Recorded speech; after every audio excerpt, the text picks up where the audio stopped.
What's going on, guys? It is Hicks here from TGN and TsM, bringing you guys another great episode of TsM Talk. Today we're on episode 12, where we're going to be talking about Saints Row the Third. Now, this game is a open world sandbox type game, just like GTA or Grand Theft Auto.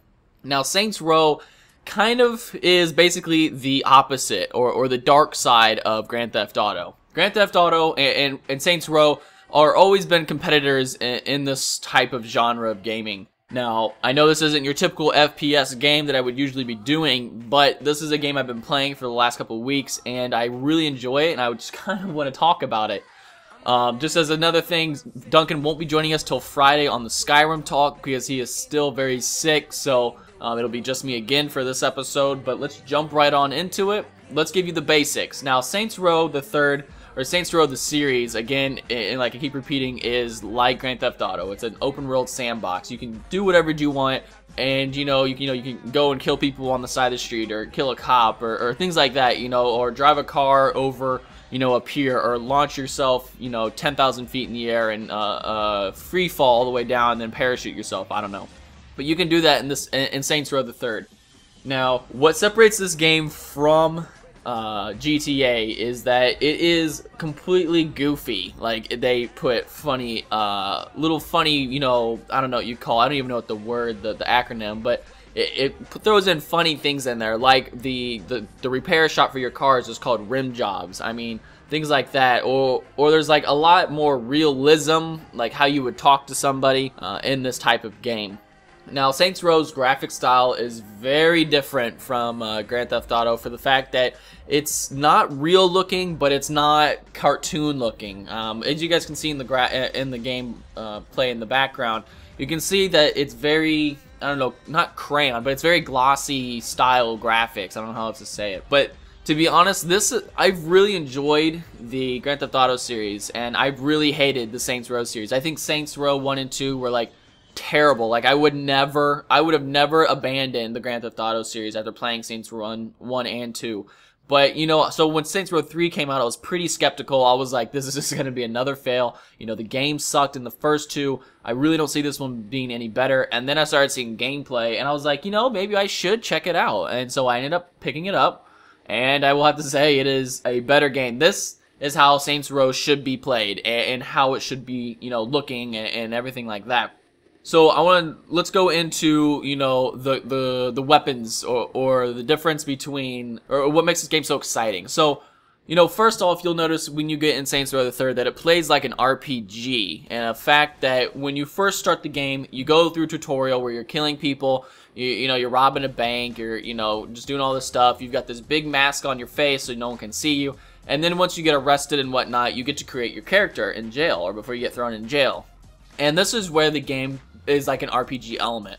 It has like all the details and stuff that you can do in Skyrim in Saints Row the Third, where you can do like cheekbones, jaws, eyebrows, nose, eyes, hair, your body style, clothing you want to wear, all that fun stuff. Like, it is really detailed on your character creation to try and make it as, as realistic or as your character as possible. And that's what I really enjoy about this game, is that you can be who you want and do what you want. And that's what really separates this game from Grand Theft Auto. Now, so once you get your character created, you get to learn about weapons. Now, weapons are pretty cool. There's not a lot of them in the game. There's like all I found so far are 2 pistols, 2 SMGs, 3 assault rifles, some snipers, 2 rocket launchers, and just a couple other little goofy things. I haven't found, if there are more, I haven't found them, but you get to upgrade your weapons. When you collect money in the game, you can use that to give yourself new perks as a player, or like, give yourself health regeneration, more bullet damage, more clip ammo, dual wield weapons, run faster, free fall, burn resistant, all that fun stuff. You upgrade it. And you can also do it with your gangs. You can give, you know, more people can be added to your gang all at once when you're needing someone, or they get to hold shotguns, or they get to hold they can bring you cars like jets and stuff. You know, things like that is what you spend money on for upgrades for your personal self and your gangs. Now your weapons, you can upgrade, like, you know, more damage, or it shoots out electric shock or electric bullets for the deagle. You get, and every time you upgrade the gun, it looks different, you know, and one or maybe a little change, like they get a scope or a barrel's lengthened, but it does change. And the prices do get higher as you upgrade the gun. So it's very cool in that aspect that when you upgrade your guns, they do get better and things like that. Then we're going to move on to the vehicles of the game. Now, the vehicles of the game are very cool. I like the vehicles in this game. I like the vehicles in Grand Theft Auto, don't get me wrong, but I like the exotic cars in Saints Row. That's what this game is. That's what I'm going to classify. This game is an exotic open-world adventure game. You get Lamborghinis in this game, Supras, really cool, like, SUVs. You get tanks, jets, airplanes, speed bikes. I'm not kidding, speed bikes, crotch rockets, motorcycles, golf carts, and all this other stuff. Like, you just get a bunch of vehicles in this game. And what's really cool is everything that's non-DLC, you get to customize car-wise like crazy by driving it into one of the repair shops, car repair shops. You can, you know, put new paint on it, put body kits on it, put window tinting, put seat colors on, rims, tires, turbo, all, you know, just everything. And you can do it on almost every single car. And the performance of the car changes. You can buy performance parts for it. You upgrade tire, steering, all that stuff. Like, literally all that stuff is you can buy in this mode, or in this section of the game. So it's very cool how they really try to go into a lot of customization. Again, portraying who you want to be and what you want to do. Now, the driving in this game is very, very different from all Sandbox games I've played. It is so tight. It is awesome. And what I mean by that is, let's say you have a car in Grand Theft Auto, and let's say it's an old muscle car, for sake, and you take a turn. Well, the butt end, the back end likes to always slip out in Grand Theft Auto. It seems like, you know, it's always the back end you're always worrying about, and blah, blah, blah. But having a really loose control style allows for cool, you know, crashes to happen or cool tricks to be done. So that doesn't happen too much in Saints Row. The driving physics aren't very realistic, but it's very nice because you don't have to worry about having to learn how to drive in this game. You just do your missions, you do what you want besides driving. And, you know, that might be one negative thing that I'd give it. Now, and what I mean is, let's say you take a car like a Lamborghini that's really fast, and you see a tight turn coming. Well, you can go really fast, and you can press the square button or the circle button to start doing a drift.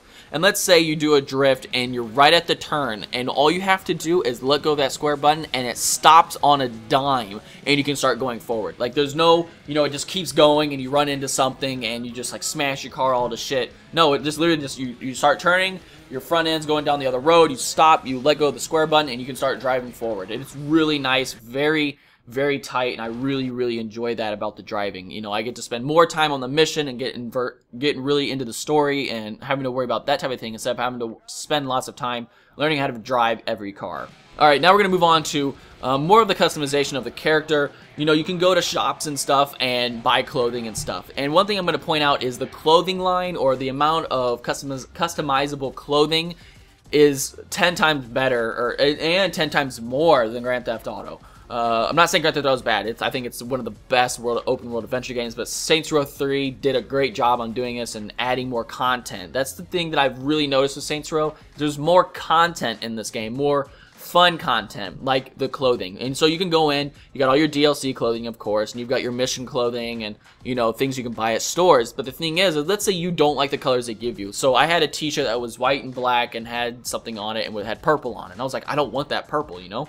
So I can buy that shirt and then customize what colors I want the shirt to have. So I had a black t-shirt with gray and red, a picture on it, and I changed that sign or that purple thing to another color. So then I got the shirt that I wanted it to look like, and it was really, really, really cool. And I'm really enjoying that about this game. And that's why that customization type thing is a lot better as well. Now, the map size is pretty decent. It's actually not too big, but it's not small at all. I mean, it's not as large as Grand Theft Auto, for sure. but it does allow you to, you know, you have to drive to certain locations, so you have to go over bridges and stuff like that, but you get there fairly quickly, to be honest. And if all else fails, get a jet and you can fly really quick to there. So the map size is really nice. There's a lot to do in each section of the city. You know, I can't believe I forgot to even talk about this before we even started this, but I'm going to say it first before we go any more into the map. So Saints Row the Third, you start out as the people from the first two, and instead of starting from the ground and you have to build your way up, you know, taking over the city, you start with being at the top, being famous, being well known, being known as the Saints, you know, and what happens is a group called Stag tries to break you down and basically take over the city that you own. So you basically are kind of, I don't know how to say it, but you're basically protecting your city that you've owned by getting from the first two games and the people in it, and trying to keep it safe from this group called Stag, which is like a military, I don't know, regime that's trying to, you know, destroy you because they just don't think that your way of doing things is right. But so that's the basic premise. So now we'll go back to the map. So sorry going off, you know, forgetting about even saying that. But so in the map thing, you can, when you have to reclaim parts of the city, you can do it by many ways of doing it. So the easiest way, and the way I did it first, is going and destroying or killing all the gangs inside an area, or like the area where you can do a gang mission where you just get rid of the gang or the syndicate. And then the next thing you can do are activities like picking up hoes, destruction things, etc. You know, that type of fun stuff. And in the destruction thing, you're causing destruction. You're trying to get as much destruction using tanks, jets, guns, all that fun stuff, grenades.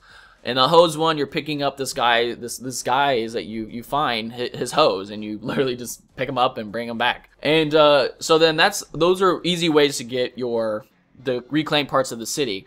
And then the other ones require money by, you know, completing missions and stuff like that. And you use that to buy buildings, you know, property. Like I bought the airport, and then I had access to airplanes and stuff like that.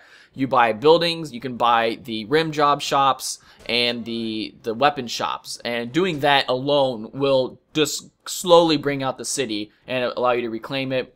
You can also unlock it as, I think, level 42 or something. You were able to take over an entire part of the city without having to do any missions. If I would have known that, I would have left one city alone, but oh well. But other than that, this game offers a lot for $60. I think it's maybe even $50. This game offers a lot for its money.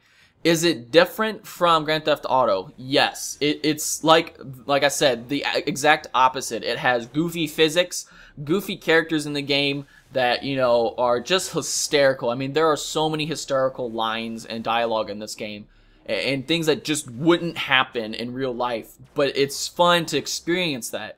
One of those experiences is in the very beginning. This is a spoiler, but it really doesn't spoil the game itself. So you get picked up after getting picked up from the bank. You get, you know, you're on this plane and you're going to get basically killed in this plane, or you have to make a negotiation or they kill you. Well, you decide, fuck that, and you jump out the plane after killing some people and jumping out the plane, and your girlfriend or whatever gets hit by a car, or you're like holding onto her hand, you get hit, you let her go, and she's free falling in the air. So you have a parachute on your back, and you're literally like gliding through the air, and you're dodging cars and cargo that's coming off the plane and killing guys as you go and find her. And once you pick her up, you've noticed that the plane has made a turn to hit you, to kill you. So you decide you're going to drop her again, and you're going to shoot the window, go through the front of the plane and out the back again. And you do that in a cutscene. You literally just shoot it out. He jumps through. He kills like 3 guys while going through the plane. Comes out, and you do the same fall drop, you know, killing guys and missing stuff, and pick her up again. I mean, that was a really cool scene to introduce this game, and really wanted me to keep playing it more. I was like, wow, if the gameplay is going to be this intense and this, you know, adrenaline rushed, I really want to keep playing this game. And it does a great job on keeping that feel inside the game. Some little funny things or some cool things you get. Again, you get a jet in this game if you get DLC, and you get it later in the game. You get a speed bike in a nutshell. It doesn't have things on the front, but it's basically a speed bike from Star Wars where you can fly around, and it's a bike. Let's see what else you get. You get a giant dildo that's on a baseball bat, and it's huge. It's hysterical though to beat people with it, because It's funny, and you can also go nude in this game, which is even funnier when you have a dildo in your hand and you're beating people while you're naked. You can do streaking, and you actually get points by streaking in front of people. Very funny. Again, this game is hysterical. You can do co-op, multiplayer, all that fun stuff, and there's just a lot of references from my time that are in this game that I really enjoy. They had a Tron thing in there as one of the bosses, and things like that. It's very funny, guys. I would personally recommend this to someone who's not too sure, you know, on a next game they want to buy, something they want something that's close to Grand Theft Auto 4. This would definitely do this. This game is hysterical. You know, it's not as, I would say, co-op friendly or multiplayer friendly as what Grand Theft Auto is. You know, there's a lot more you can do in Grand Theft Auto with all your buddies because of the physics and stuff like that. But in Saints Row, it's more like just completing the game together and the co-op side of things. And you really can't, like, you know, do 50 flips in a car and stuff like that. When you hit a car, you basically just smack it front on and it doesn't, like, blow up or anything. It's not realistic in that aspect. It's just about having fun and doing goofy things. But guys, I think that's going to wrap up my talk on Saints Row the Third. I really enjoyed this game. You know, I know it's not my typical FPS, but I would definitely recommend it to anyone who likes sandbox or open world type games with a little touch of RPG element to it to, you know, allow that long gameplay. About 10 to 15 hours is what I did. Again, guys, if you like this video, please comment, like, and favorite this video. It lets me know that you like my format, you like the show now. And we'll be seeing you guys on Friday when we talk about Skyrim. That show's going to run about 30 minutes, probably, for the fact that we're going to have Nikki, myself, and Duncan in this part of the show. This is a game we've really been playing a lot of and really want to talk about. But again, guys, it's Hicks here from TGN and TSM. I'll see you guys on the next episode. Peace.